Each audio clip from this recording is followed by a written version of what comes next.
Before we get started with the mechanics of installing Joomla, it's nice to know what the general steps are in advance and why you're doing what you're doing.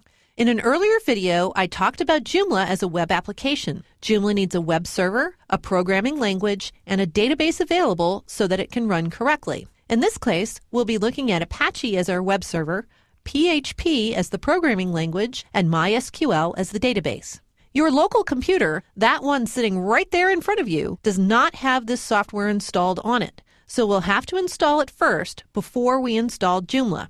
Take the first letter of Apache, MySQL, and PHP, and that spells AMP. You may have heard of LAMP before, where the L stands for Linux. And Linux, Apache, MySQL, and PHP, or LAMP, is frequently what is installed on a web host. In your case, it's likely you're running either Windows or Mac as your operating system.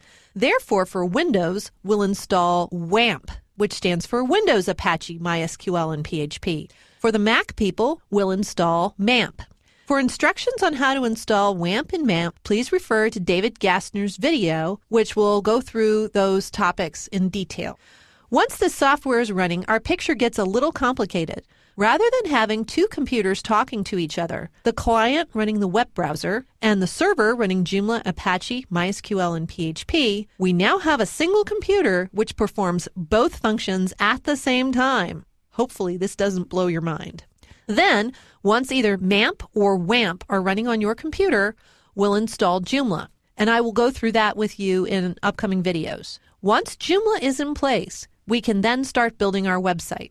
The other alternative, if you don't want to run MAMP or WAMP on your computer, is for you to get some web hosting, install Joomla on your web host, and work there.